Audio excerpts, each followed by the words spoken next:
Hi YouTube world, welcome back to my channel. If it's your first time here, welcome. I am Adrienne. I love playing with makeup. I live in New York City, all that jazz. And this is my week in makeup series where essentially I shop my stash at the beginning of the week and I let you know how it went. What do I love? What have I learned? All that good stuff. I thought because I did not use a lot of makeup this week, I did use some new products or different products. I want to apply them on my skin. I didn't wear any makeup today, and even though it's the end of the night, I want to put makeup on because I gotta say, I watched the penultimate episode of Ted Lasso and I could not stop crying. I don't know what is it about that show that makes it pull at my heartstrings like no other. So yeah, let me just slap on some makeup, talk to you about the products I used. Primer I'm using is this Tarte Hydrating Primer Base Tape. This one here. I have a little mini, but I also have the full size or a larger travel size because I have used this in the past and I liked it so much that I think when they had a sale on minis, I picked it up. Now, it smells so delicious to me. It smells like coconut. It has a very thin texture, but it is super hydrating. Could knock on Gracie's door if you're not careful, but I think if you have combo skin, you can apply this primarily in your dry areas, which is what I normally have, but my skin's just feeling a little dehydrated because I went to physical therapy and I worked out and it's just, you know, I feel like a little bit of a mess right now. It's the Monday mess blues. This almost feels like this would be fine enough for me in terms of being a moisturizer, like for the winter. I mean, it feels that moisturizing, but it smells like the beach. It smells like a delicious sunscreen, pure, soft kind of coconut smell, which I appreciate. One of the products that I picked up recently, I dedicated this whole week to. Why? Because this sucker cost me $67. This is the Tom Ford Stick Foundation. Now, this is the second Tom Ford product I've ever owned. I have one lipstick, which I really love. Indian Rose, one of my favorite colors, and it's a beautiful formula, but I am not a luxury makeup person. It hurt to pay this, but I am a member of Jen Phelps' Facebook group and we talk about beauty a lot, and I just saw someone with the most beautiful complexion. I mean, she has a beautiful complexion, but she kind of disclosed what she was wearing for that day, and I've really liked just how her skin looked. And it was this, it was the Tom Ford foundation stick, and I don't remember what she said about it other than she said it was like the easiest foundation she's ever put on, or like a very easy foundation. And then she mentioned that Neiman Marcus had it on sale. So I bought it because it was on sale, and I really agonized over the color, but I picked 4.5 Ivory, and I'm happy to report it's a great color. Let me give you a pro about this product. This has like one of the largest like footprints of a stick foundation, which I adore because I just have to swipe once, twice, 5 times. That's it. It doesn't have a funny smell or anything. So then I just use a brush to blend it out. It does not provide full coverage on me, but it provides a solid medium coverage, light to medium coverage. You can build it up to be a full medium, but I like it just this way. I find that it provides just the right amount of coverage for me where I feel like my skin is peeking through. It looks natural, but I just look better. You know, I just look a little bit more perfected. And I just think that that did such a pretty job in evening out my skin tone without looking heavy. And even though this is expensive, Traceless foundation stick, this is expensive. I find that for the amount of product, there's 15 grams of product. Wait a second. The Merit foundation stick, which I like very much, the complexion stick, this one gives you 6.5. So even if you bought 2 of these, you would surpass the price of the Tom Ford. So I think the Tom Ford just gives you a lot more product. Also, the finish of it is slightly thicker than like being super thin. So what I mean by that is it feels nourishing, it feels hydrating. I don't know that it needs a hydrating primer underneath. I'm using that because I wanted to use it this week, but truthfully, I would probably just do my skincare, my sun care, and then add this on, and it works just fine. I don't need another primer. And then it kind of sets, but it leaves the skin feeling kind of like skincare, like just very hydrating feeling. If you are looking for a fuss-free type of foundation stick and you like foundation sticks, I think this is really, really nice. For my bronzer, I went back to my NARS Laguna, the number 2 cream bronzer, this one here. This one has an obnoxious smell. I didn't think it was as obnoxious as it actually is, but it's pretty obnoxious. It smells not like that delicious coconut from the Tarte product that feels like natural. It smells fragranced. So I don't love that, and truthfully, you can smell this. You can continue to smell this on my skin. My husband was like, when I put this on, he's like, why'd you put perfume? You know, like as though he's walking into the bedroom. He thought I had squirted perfume in the room, which I try not to do because he's very sensitive to scents, and I try to like put my perfume on in the foyer or the living room or something. But yeah, he was like, wow, that's pretty potent. He loves the smell of coconut. But this is just interesting. This is like an interesting, don't think it's necessary. Now, regardless of the interesting aroma permeating from this product, the actual product itself, the color on me, I really like. I just think it's super easy to use. I'm using the same brush that I used for my foundation. I like doing that. It does such a nice job warming up my skin, but not making me look like too bronzed. And there's just a lot of product in this one too. Pretty impressed with it. Blush I decided to use this week is this one here. This is by Haus Labs. This is the Bio Radiant Gel Powder Highlighter in Rose Quartz. Not all shades in this highlighter formula would work as a blush or a bronzer, but this one does.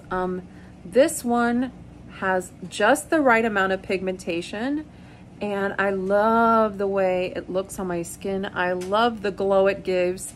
And if I come up super close, you don't see any sparkles. What you see is just this pearlescent sheen, but it has no particles in it. I don't know how it's done it. This is a brilliant product. Not all shades are like this though, because I think I've tried some of the other shades and they were sparkly. So there is something special about this one. So just want to point that out. If you are shopping around for a glowy kind of baby doll blush, I couldn't recommend it more. I am not a fan of the Dior blushes that everyone loves and loses their minds over. I find that they're pretty flat for what they are, and I just find like this gives me what I wish that pink Dior blush did. I'm also kind of retaliating against the Beauty Magic Wand from Charlotte Tilbury, which I actually ended up gifting to my sister because I did not really love the formula, and this is kind of what I wanted from it, and it never gave that to me. So sometimes you don't have to go far, is what I'm learning, to just love what you got. Eyebrows, nothing interesting here. I'm just gonna put on my KVD light brown, and I'm gonna jump back on. I just put on my eyebrows and I brushed out my hair. I feel like I don't brush my hair enough, and this is a problem. I have this Mason Pearson hairbrush, which I invested in 23 years ago. I paid $150 for this hairbrush. this one right here. And I've never looked back. Like, it's really the best hairbrush. Sure, I use like a wet brush for my hair, like to detangle or anything before and after my shower. But the Mason Pearson brush, what's incredible about it is it helps distribute oils. And I just forget about that because I wear my hair so often. Like, a lot of the time I'm a crazy, messy bunhead, and that's how I run around town, especially in the summer. I don't care. I wear my hair up all the time. And because I do, I just go from one updo to another updo to another updo. And I never just brush my hair and bring it down and make sure that I'm distributing those oils. And I forget how amazing that brush is at really distributing oils like down into your hair. And I'm gonna shower after this, but I'm always impressed by when I use my Mason Pearson brush. So if you're ever curious about this, best investment. Do I even have to say my Smashbox Photointensify eyeshadow primer? I'm not gonna put it on right now because again, I'm gonna wash off my makeup, but I used it in my eye looks this week. It went really well. And the palette I chose to play around with, I had never played around with this palette. I'm sort of embarrassed because I've had it forever. This is the Natasha Denona Sunrise palette. It's this beautiful thing here. I will insert a couple of looks that I did. I really, really loved using this. I just don't feel like I created enough looks. Today, I thought, let us do something that's more yellowy orangey because I didn't get to use these colors. So I wanted to see how orangey. I thought these yellows actually pull a little too orange, and so I'm gonna either confirm my suspicion right now, but right now I'm using the shade Morning, this one here. And you see, even though it looks pretty kind of beige, it's actually quite orange. And I find this to be the case sometimes with the Natasha Denona, where an eyeshadow looks a little bit lighter, different in the pan than it performs on the eye. It's pretty, it's just not the shade I thought. So then it requires me to pause a little bit more and figure things out. I like a lot of the metallic shades in here. I think they're really good one and dones. So I'm happy with it. I'm happy, and I'm happy to have it because I can kind of create my own Frankenstein palette down the road. But for right now, I'm just kind of familiarizing myself with the actual shadows. Okay, you see, that's really interesting. That shade that I just put on is this color. So it's as though this color is deeper than this color. What the heck? And here, I'm putting in that deeper orangey shade. So here are the three shades I just use on my eyes right now. These two are so similar, and they do not look similar in the pan. That's really crazy. I think to deepen up the outer corner, I'm gonna use the shade Jasper, which is a little more orangey. Just a little bit. Okay, I like that. I like that. Let's see if I can put a shimmer over this. I actually went ahead and put the shimmer Day Spring right over it. And I like that. It's predominantly an orangey look. I think I'm gonna like this palette more when I bring in another palette, like a companion palette, to help ground it a bit more, because what I don't love about it is that I feel like as I was playing around with colors this week, outside of this weird purple that exists, like these shades all together, they're just a little too cranberry for me. I didn't need all of these cranberry shades. So I think sometimes on the Natasha Denona palettes, there's always like 3 shades I could have knocked off of the palette easily. But the quality is there, super buttery and wonderful. So I'm not gonna knock it for that. I will mention that with this palette, I had a lot of fun playing around with this burgundy shade of the L'Oreal Voluminous mascara. I do feel like with time, this formula has gotten better. So I opened this, I didn't love it initially, but now I like it. I like it. It's such an interesting color, and I think the formula is pretty good. I mean, it doesn't do anything crazy like make my eyelashes so dramatic, but it also doesn't flake, it doesn't smudge, and it gives this, imparts this like subtle color, which I really like. There you have it, that Burgundy mascara. So look, there is a reason why you shouldn't pass judgment immediately on products, because sometimes you end up changing your mind. So that's why I'm like, I do this, I keep playing around with products because I know that my mind can change. I discovered this product. Do I even know the name of this product? Lord have mercy. Yes, I do.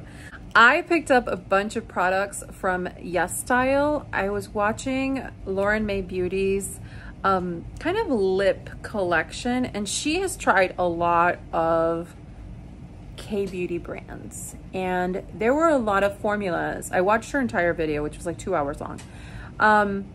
There were a lot of K-beauty brands that intrigued me and a lot of formulas that intrigued me. One of them that I had bookmarked was this one from Peripera.